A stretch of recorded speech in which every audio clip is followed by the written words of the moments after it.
Hi, my name is Kavita Indar, and I'm a doctoral student from the University of Kansas.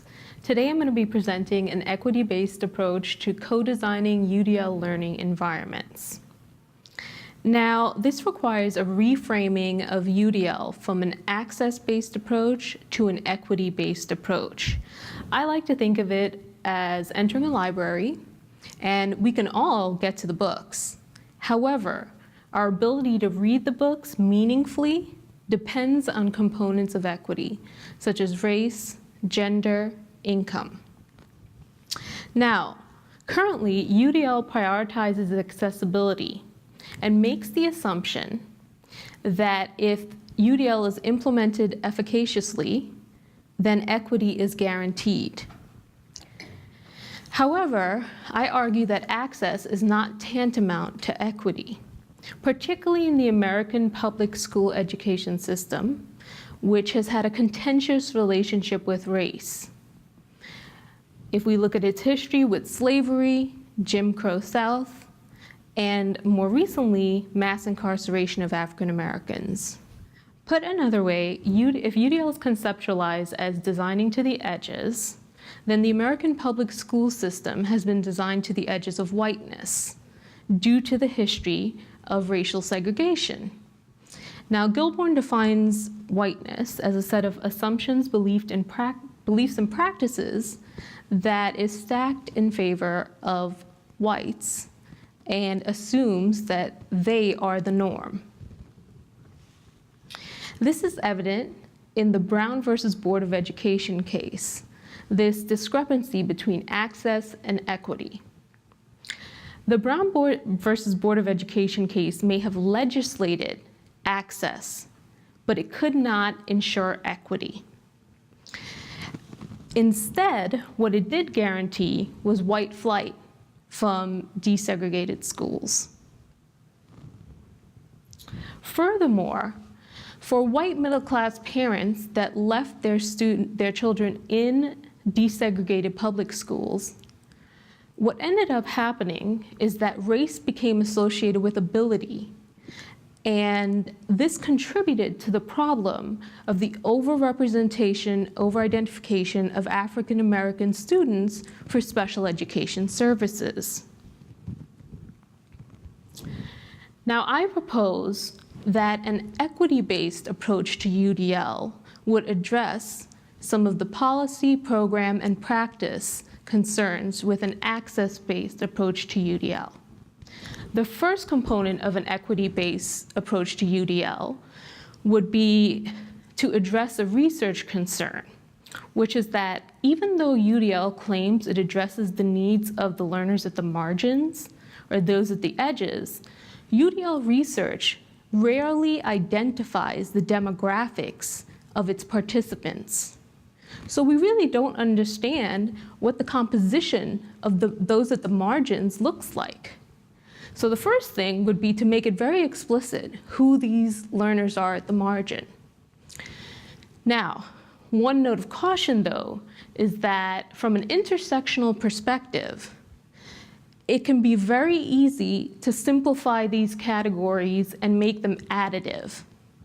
Oh, so gender, add on race, add on socioeconomic status, and that's 3 levels of oppression.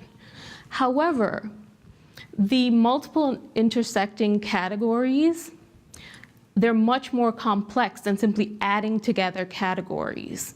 And that needs to be noted also when accounting for demographic information. Now, another benefit of an equity-based approach to UDL would be to make a note of researcher positionality in future UDL research. This means that researchers need to state what they have in common with their participants, how they are different from their participants, and how they're going to negotiate those similarities and differences as they engage with their participants. For example, I, represented by a little chess piece there, am a woman of color navigating the complex spaces of higher education that are predominantly white. if I did research in higher education, I would have to explain how I account for that. How do I account for the fact that that is how I view higher education? And I would need to write an entire section in research explaining that. Now, the third recommendation for an equity-based approach to UDL would be to shift UDL's policy focus. Currently, UDL policy emphasizes technology plan and instruction and curriculum. However, I advocate that it needs to shift to teacher recruitment. UDL anchors teachers as the central designers in UDL implementation. However, the teacher workforce is 82% white, and that does not align with the racial composition of the student body. If you're going to continue to centralize teachers as the designers, UDL needs to diversify the teacher workforce, and that means the policy it endorses needs to work on diversifying to endorse teacher recruitment efforts. Now, this is not to say that white teachers are incapable of creating equitable circumstances for non-white students. What it does say, however, is that a more diverse teacher workforce or a more diverse range of designers is beneficial to both white and non-white students because it gives them an opportunity to see leaders of a range of diverse backgrounds, and it creates in them a more inclusive expectation as they become adults. Finally, an equity-based approach to UDL advocates for a less teacher-centered design and a more participatory-centered design. Now, I don't claim to be reinventing the wheel here. Sometimes you hear it referred to as co-constructing, co-designing. I personally prefer the word participatory. It's important that it is participatory design rather than teacher-centered because it allows users to determine what is important to them and what they're going to prioritize. Now, as part of participatory design, the two principal roles for users and designers are as follows. Users, which would be teachers, are meant to help designers who are students learn to explain what they need. Designers or students are meant to work on learning to actually verbally state what they want to do and what they need and what technological accommodations they need to accomplish that. Now, according to Robinson and Simonson, participatory design is a process of investigating, understanding, reflecting upon, establishing, developing, and supporting mutual learning between multiple participants in collective reflection and action. So it is like the iterative cycle of design, but it includes an explicit reflection practice throughout all the stages of design. Additionally, the participatory design process centralizes both the user and the designer, so both the teacher and the student, to make sure that there's no imbalance of one person's cultural and historical background that will dominate over another's.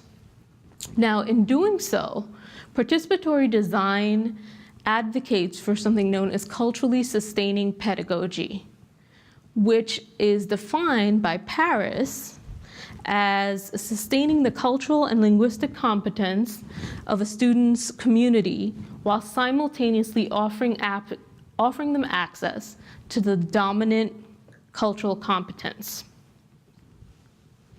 Now, culturally sustaining pedagogy aligns well with UDL's idea of proactively designing for instructional needs, rather than simply responding to cultural needs as they arise in the implementation phase.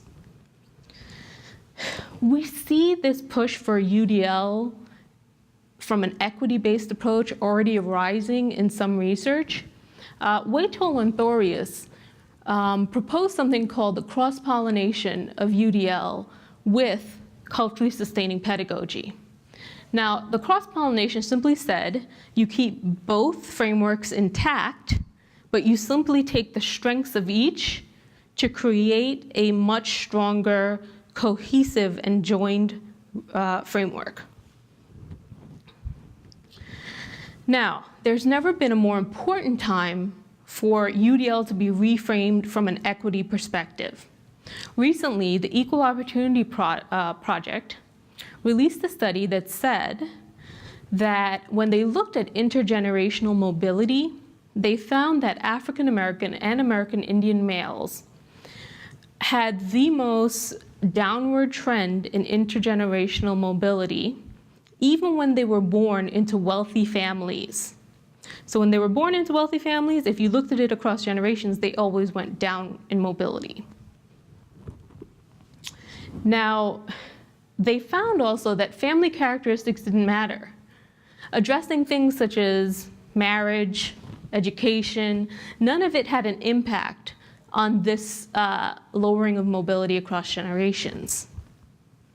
Instead, what they found was racial inequality mattered. You had to address mentoring for Black males, racial discrimination in the criminal justice system. You had to find a way to get the two racial groups to interact, and you had to address racial discrimination among whites. Those were the factors they found that made the changes across generation.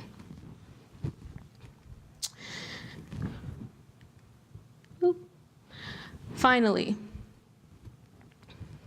I think Audre Lorde says it best, why students should be the central designers of their learning environment. If I didn't define myself for myself, I would be crunched into other people's fantasies for me and eaten alive. Thank you very much.